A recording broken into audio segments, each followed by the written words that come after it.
The Black Alliance for Peace believes that it is only through the concentrated efforts of the people that the Americas will be free and free itself of the anti-human, anti-democratic, and violent policies that wars, subversion, and militarism has brought to the peoples and nations of our region.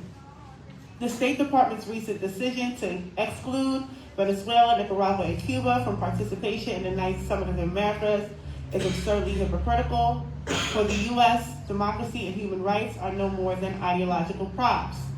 However, the summit also creates a space for organizations like the ones gathered here, including Black Alliance for Peace, to revive the civil society element of the Zone of Peace by popularizing the Declaration and building popular support across the Americas. So lifting up as a popular demand that our region be free of internal and external imposed state violence is even more important today as it was when it was declared in 2014.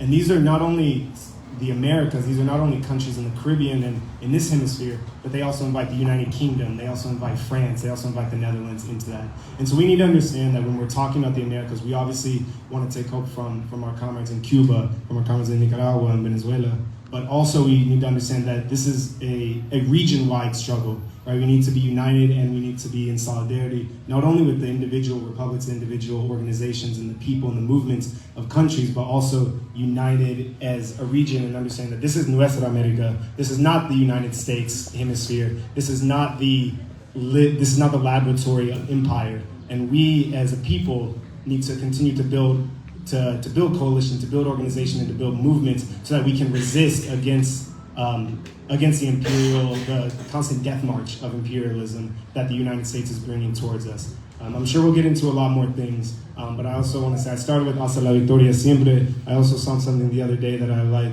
which is hasta la dignidad se haga costumbre. Thank you. Probably in the past 3 months that have barely made the news, and I think we need to think about why it is that these migrants are coming through the border. And one of the things is, with Haiti, there was a coup d'etat in 2004 that really disrupted the country, and Haiti's still under occupation, and a lot of Haitians left to go to Brazil, and then they traveled 7 countries up through the Central America to get to the border. And so you have that, and then you have the laws, right, that Title 42, the Remain in Mexico policy, that are really terrible U.S. domestic policies that impact migration, and then also that kept migrants in asylum seekers in detention centers. And one of the, so for me, that's our organization, that's very important to think about how U.S. foreign policy, how it's racist, as and how it destabilizes other countries, and how it allows, creates this problem we have with these migrants.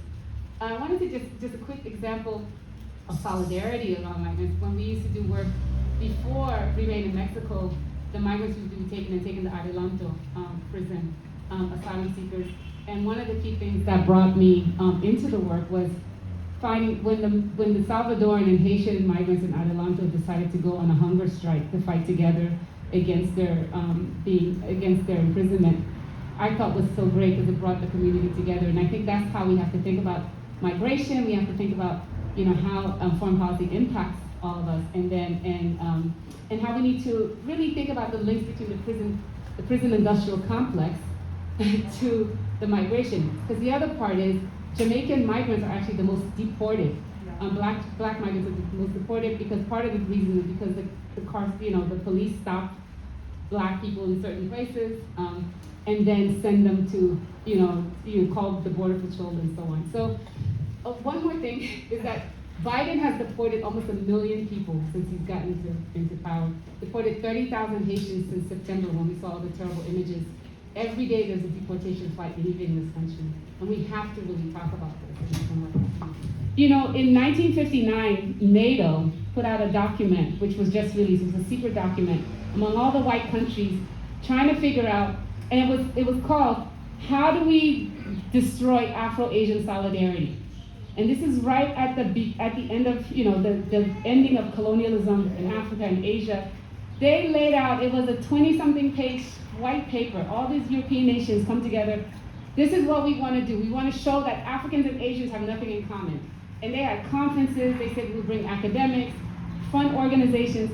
And so the white people know exactly how powerful Black and brown solidarity is and they want to fight against that. If you don't think they're working together to stop it, you got another thing coming. Yeah. So that we have to know that they are afraid of us coming together. And once we know that, then we can come together and say, we're gonna kick it to, stick it to the white man. And women. They're bad too. So anyways, but the point is, to really think about white supremacy and pan-European power as something that's our enemy. And we really need to push against that, we need to fight that. And when I talk about white supremacy, it's about, class, it's race, right? It's also gender, right? Patriarchy. Yeah. So we have to really think about all of that. We have to know the enemy. And once we do that, we can all come together because our numbers are bigger. What is Europe? It's not even a continent. It's Eurasia. It's a tiny little group of people that control the world. And we have to really realize what our power is. And we need to come together both domestically and internationally.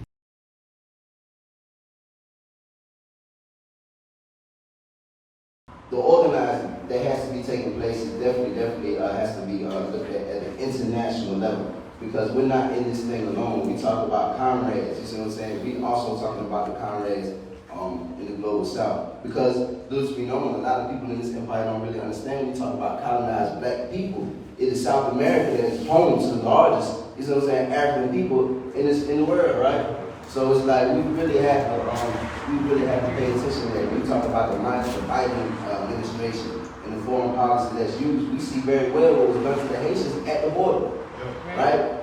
The same thing is happening to our Mexican brothers and sisters at the border. It's happening to African people at the border at the same time. You see what I'm saying? But those same tactics is using in the hood as well. You see what I'm saying? The U.S. military right now is using robotic dogs at the border, right? Robotic dogs at the border. If you look at a scenario that happened in New York, they use robotic dogs to go into a Brooklyn building, right, for a colonized black person. You see what I'm saying? So the institution, this empire that we know, it will do anything to make sure that any kind of liberation struggle that's trying to be built up from the ground up, right, from the grassroots level, is always going to be stabilized. So it's important that we make this connection with our comrades. It's important that we build with one another and really share this information and try to, destroy imperialism as much as we can. So they went out and location by location created their own map, their own guidebook to understanding historically important locations in Africa. That guide, that cartographic project was then taken up by the state and implemented into the state. When Africans in the United States organize projects like that, the state does not recognize us. We cannot relate at all to that kind of experience. So I just want us to be very clear about what we're talking about when we talk about anti-blackness, right? Again, anti-black racism. Racism is born out of colonization. In order to eliminate racism, you must fight colonization. Here in the States, one of the things that we do, we are very invested in our anti-racist projects, are very, very invested in our anti-racist education. That is great, but until we fight colonization, those projects will never be successful. Every once in a while, there's a major story from Haiti where Haiti becomes the headline, but soon after that it fades away.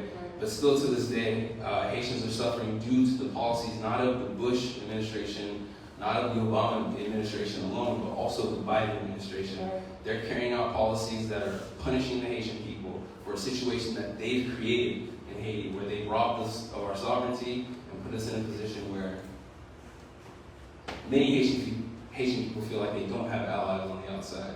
And I feel like it's our responsibility as people here in the Imperial Court, as allies of the Haitian people, to stand with them, to demand that the Biden administration, the core group, the OAS, stop their meddling in Haitian politics and allow for the Haitian people to develop a system where they can choose their destiny.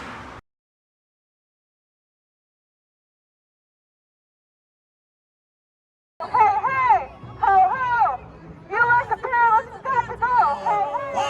Biden, you can't hide. We charge you with genocide.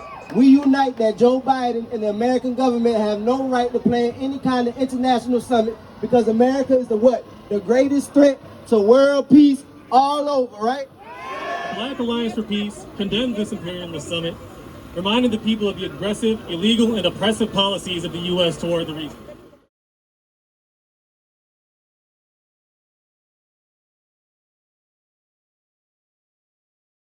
the actions in LA obviously were counter actions for the Summit of Americas, but they were planned by BAP's Haiti and the Americas team. We used to be a subcommittee of the Africa team, but we're liberated now. So we we have our own team. Last year, we did so much work, not only around Haiti, but Cuba and Colombia and Nicaragua. We had delegations that went to a lot of these countries, Venezuela as well. So we found it very necessary, because we are doing a lot of work around getting popular education on Southcom and getting folks to talk about Southcom more so that we can open up the conversation for CLAC Zone of Peace. So we found it very necessary to go. And also because we knew people were not going to talk about Africans. Africans were just not centered. And we're the Haiti and the Americas team primarily because we understand Haiti as being like the laboratory for like neocolonialism. So what's done in Haiti is like a testing ground so that they can do it elsewhere. So when we look at how coup, like when we look at the 2004 coup, we could recognize that in Bolivia, the actions of the OAS, the actions of the core group, etc. So it's very important for us to center Haiti to get a better understanding of how the U.S. treats that region, as I guess Biden is saying, his front yard now.